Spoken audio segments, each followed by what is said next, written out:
Saudações a vocês que me acompanham neste canal, sejam bem-vindos ao PL MMA 74. Meditações de Marco Aurélio, livro 6º, entradas 48 a 50, ou ainda capítulos 48 a 50.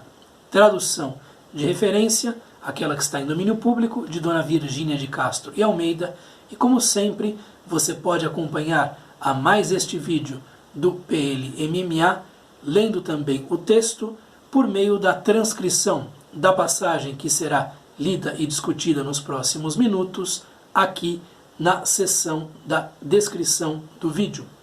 Muito bem, vejamos, portanto, o que Marco Aurélio tem a dizer de si para si neste ponto da sua obra, do seu diário filosófico espiritual. 48. Quando quiseres regozijar-te, considera os merecimentos dos que vivem contigo, a atividade de um, a modéstia de outro, a generosidade de um terceiro, enfim, as boas qualidades que descobrires em cada um. Com efeito, nada causa maior alegria do que a imagem das virtudes que ressaltam nos costumes dos que vivem conosco e reunidas no maior número possível. Tem-nas, pois, constantemente presentes.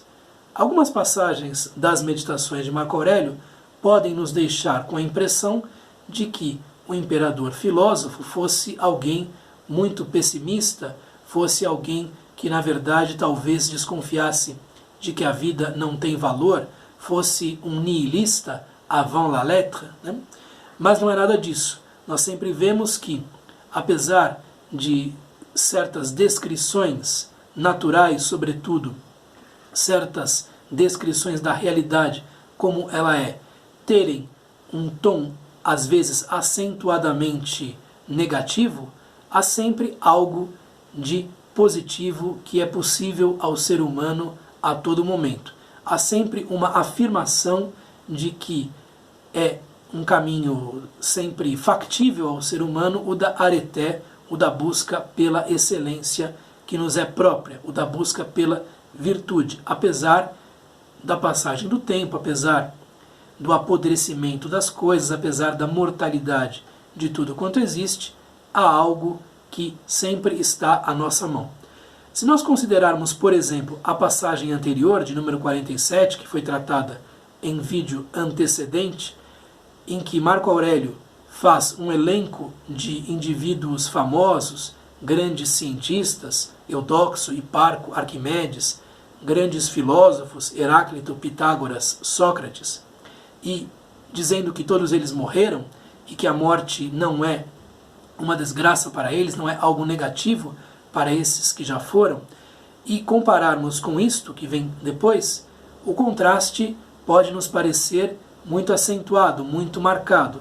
Mas nós devemos nos lembrar de que Marco Aurélio, lá no livro 1º, fez questão de fazer uma lista, fazer um elenco, fazer uma enumeração das grandes qualidades que ele tinha encontrado nos seus antepassados e nos seus professores.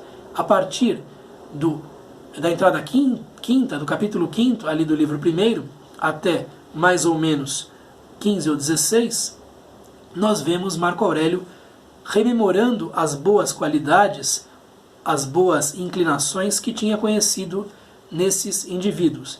E aqui temos algo semelhante, um exercício pelo qual é possível regozijar-se, é possível encontrar a alegria, trazer uma alegria imediata ao coração, e que tem muito a ver com aquilo que já tinha sido feito no livro 1º, porque aqui são as boas virtudes, as boas qualidades, as boas inclinações das pessoas que nós conhecemos agora e que continuam vivas.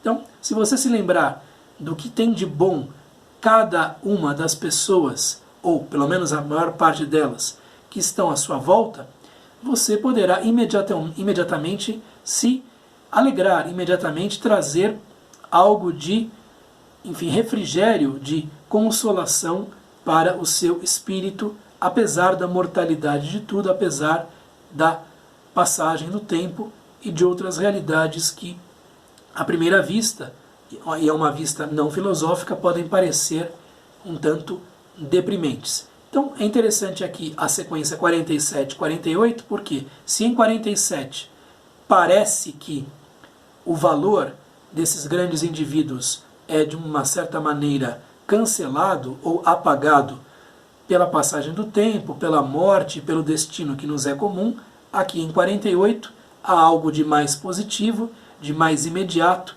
que é esta possibilidade de olharmos para as boas qualidades dos que nos cercam. Quando quiseres regozijar-te, quando quiseres alegrar-te, considera os merecimentos, as boas qualidades dos que vivem contigo, porque há essas boas qualidades, é necessário estar atento a elas. A atividade de um, a eficiência, a operosidade de um, a modéstia de outro. Aqui é um termo que vem de aidos, aquela palavra muito importante na cultura grega e também para os próprios estoicos, que tem a ver com o senso de honorabilidade, tem a ver com modéstia, tem a ver com honestidade, honra, mesmo vergonha, e que era considerado um ingrediente necessário para a educação. Quem não tem aidos não pode ser educado, diziam já os gregos. Então a modéstia de outro, a generosidade de um terceiro. Pensando nos nossos próprios casos, nós sabemos que há pessoas com boas qualidades à nossa volta.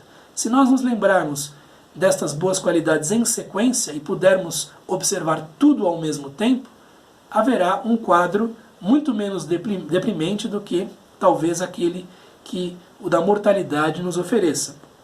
Enfim, as boas qualidades que descobrires em cada um, que você vier a descobrir em cada uma das pessoas. Então você conhece alguém que é honesto, você conhece alguém que é muito trabalhador, uma pessoa que é absolutamente confiável, outra pessoa que sabe guardar silêncio, e se você se ativer a essas boas qualidades e conseguir imaginar todas essas boas qualidades ao mesmo tempo, há algo de consolatório neste exercício.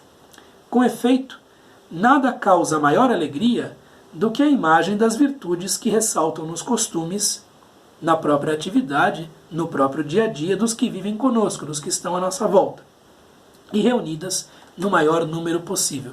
Aqui a ideia de visualizar, vislumbrar todas elas ao mesmo tempo e perceber como há algo de belo na conduta de muitas pessoas, como há uma resistência ao que há de pior na conduta de muita gente, como há um certo heroísmo anônimo, muitas vezes em diversas das pessoas que estão à nossa volta e que muitas vezes parecem sem sal, sem interesse de um ponto de vista, enfim, soberbo, algo assim. Tem estas virtudes todas, a mente, pois constantemente presentes. Pense nessas coisas, aprenda com essas pessoas, veja como são belos os exemplos que elas nos prodigalizam. Então aqui algo interessante e que, de um certo modo, se posiciona em sentido contrário àquilo que vimos lá na entrada 47. 49. Muito interessante este símile, esta comparação. Aflige-te a ideia de pesares tantas libras e não 300? Pensa, no mesmo modo, ao considerar o número de anos que terás de vida. Assim como te contentas com a porção de matéria que te foi repartida, contenta-te igualmente com a tua porção de tempo. Aqui Marco Aurélio está fazendo uma comparação entre a porção de matéria que forma a nossa massa, enfim, o nosso peso, considerando-se a gravidade, e a porção de tempo que cada um de nós tem diante de si.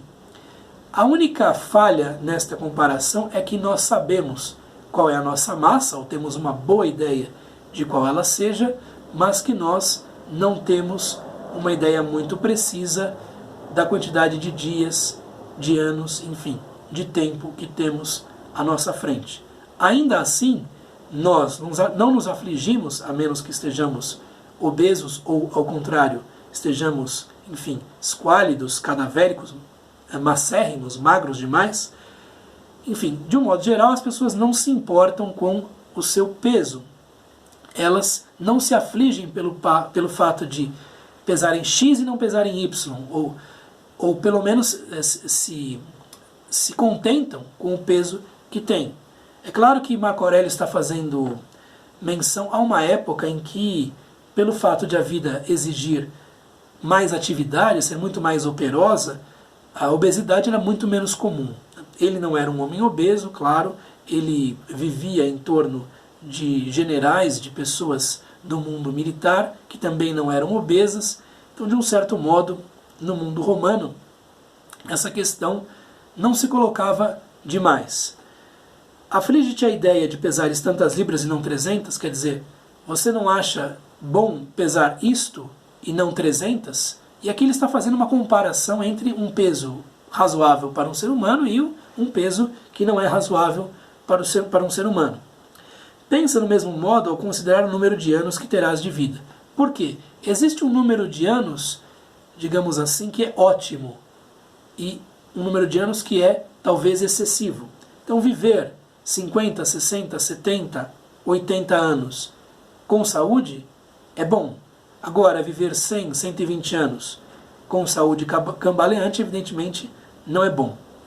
Assim como te contentas com a porção de matéria que te foi repartida, e você não quer pesar 300 libras, você quer pesar a quantidade de quilos que tem, contenta-te igualmente com a tua porção de tempo. Se você se contenta com o seu próprio corpo, do modo como ele é, você se contentará também com a duração da sua vida. Uma comparação interessante, um tanto provocadora, não perfeita, que tem esta falha que se deve ao fato de nós não sabermos exatamente quanto temos a viver, nós não temos aquela visão, né, dos Shinigami, lá do anime Death Note, que vem quantos anos, quantos dias, quantas horas os indivíduos têm para viver, mas ainda assim uma comparação interessante, porque este contentamento pode também ir na direção de entender que se vai viver uma quantidade X de anos, aceitar o próprio quinhão de tempo também. Muito bem, então chegamos aqui à entrada de número 50. Esforça-te por convencer os outros pela persuasão. No entanto, quando a justiça o exigir, procede até contra a vontade deles. E se alguém te resistir pela força, recorre à serenidade e à resignação e serve-te assim do obstáculo para desenvolveres outra virtude. Lembra-te de que o teu esforço era condicional e que não querias o impossível. Que querias tu fazer um esforço para o bem. Esse fim atingiste-o de outra maneira. Aqui se coloca a questão da justiça, que era uma das virtudes, enfim, cardeais dos estoicos, e também uma virtude que pode ser praticada por qualquer indivíduo. Qualquer indivíduo está na possibilidade de ser justo, por piores que sejam as circunstâncias em que se encontra. Agora, a justiça tem muito a ver com um respeito horizontal para com as pessoas. Esse respeito, evidentemente, é possível em qualquer circunstância, mesmo nas mais gravosas, mas Marco Aurélio traz algo um tanto diferente aqui, porque há uma reflexão quanto à posição que ele ocupa. Por estar no posto mais alto do império, numa posição de mando, de imensa responsabilidade, quando se fala de justiça, no caso dele, não se trata apenas de tratar com respeito e com algo que respeite o merecimento de cada um em uma situação em que não há disparidade de poder, e sim com administrar a própria justiça romana, muitas vezes. Então, quando ele diz esforça-te por convencer os outros pela persuasão, ele dá primazia à palavra. Ele prefere que o convencimento seja levado a termo. Use a palavra primeiro, procure convencer as pessoas primeiro, procure ensinar as pessoas primeiro.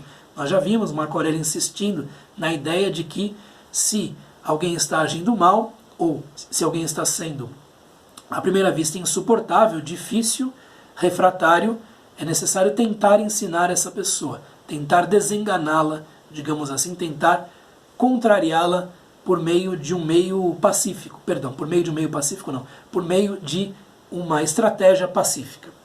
No entanto, quando a justiça o exigir, e aqui nós vemos que há uma questão da posição do próprio Marco Aurélio, procede até contra a vontade deles. A força é algo que está à disposição do imperador quando for necessário usá-la, quando for possível também usá-la.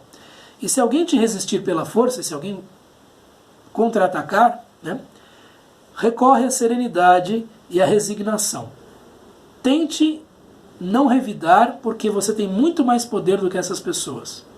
Tente não infligir a essas pessoas sofrimento. E serve-te assim do obstáculo para desenvolveres outra virtude. Bom, vamos lá.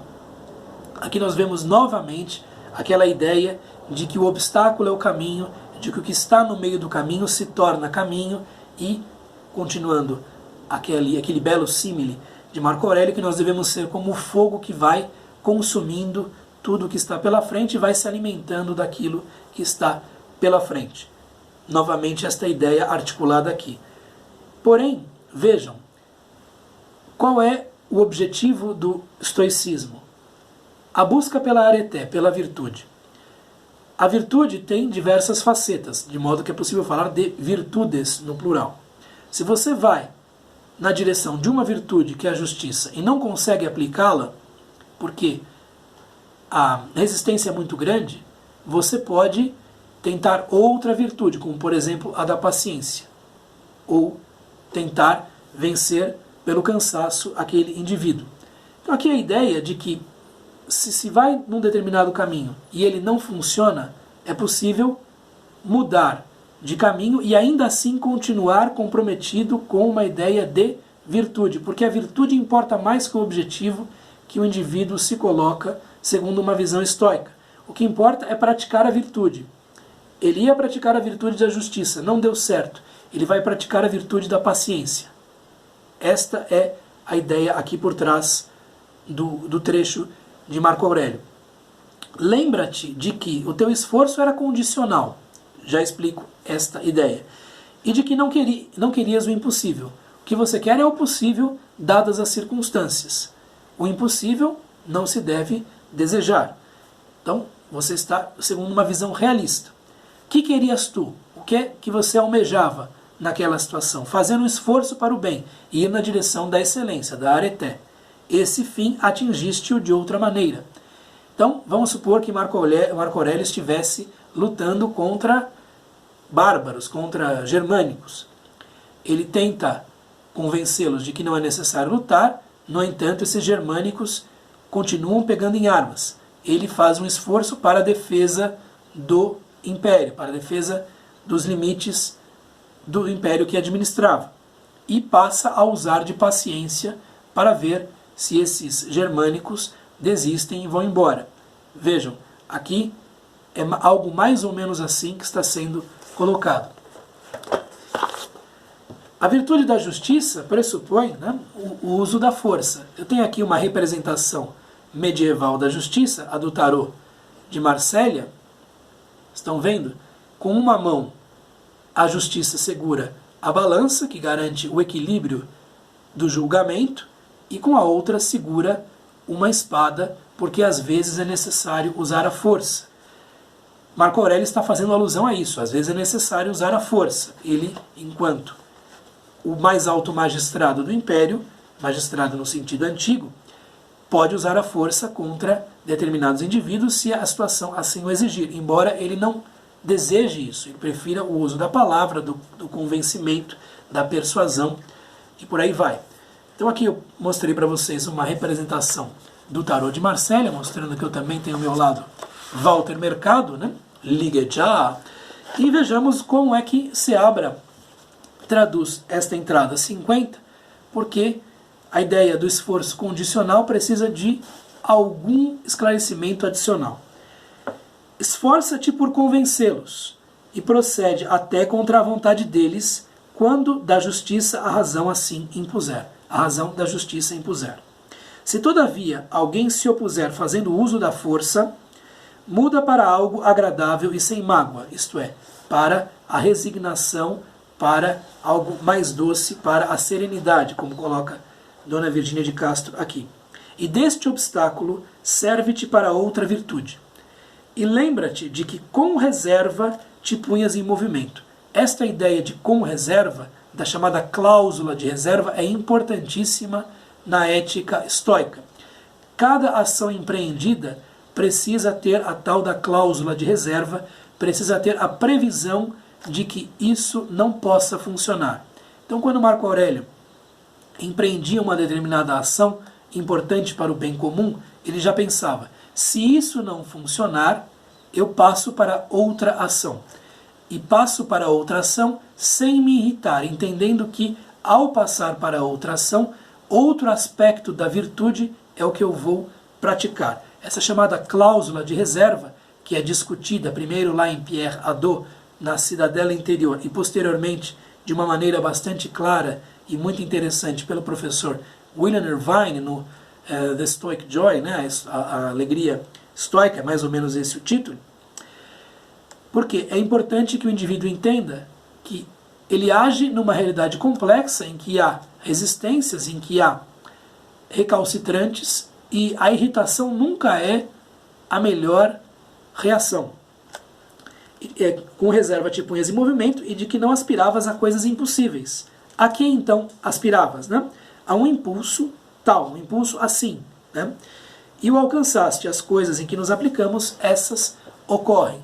Então a ideia de que é possível passar para uma outra virtude se algo não funcionar. Eu vou dar um exemplo de uma falha minha, né? Mas para que fique claro.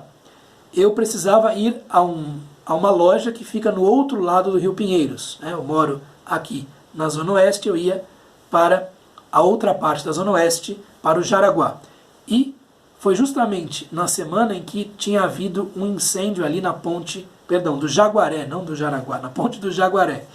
E eu peguei meu carro e percebi que a ponte estava fechada. E eu me irritei. Por que eu me irritei? Porque, evidentemente, não sendo um estoico e não trabalhando com a cláusula de reserva, não trabalhando com a possibilidade de que as coisas possam não dar certo, eu, enfim, me dei com aquela barreira da CET e fiquei um tanto nervoso. Passou rápido, felizmente. Então vejam só, quando empreendemos uma ação qualquer, os estoicos nos ensinam que é necessário já prever o que vai dar errado. É necessário dizer, empreenderei esta ação se o fado assim o quiser, se os deuses assim o quiserem, se a fortuna assim o quiser. Se algo der errado, já começo a pensar nas possibilidades de um plano B e na busca de uma outra virtude. Tentarei atingir este objetivo de outra maneira, se não for possível, pelo menos resguardarei a minha virtude de outro modo. Muito bem, eis o que eu tinha a lhes dizer a respeito destas 3 entradas das Meditações de Marco Aurélio, livro 6º, e continuamos no próximo vídeo. Vou usar a cláusula de reserva, se os deuses assim o quiserem, se Deus assim o quiser, se a fortuna assim o entender. Se não for possível, enfim, farei outra coisa, procurarei exercer minha arete de outra maneira. Um abraço, até mais, tchau.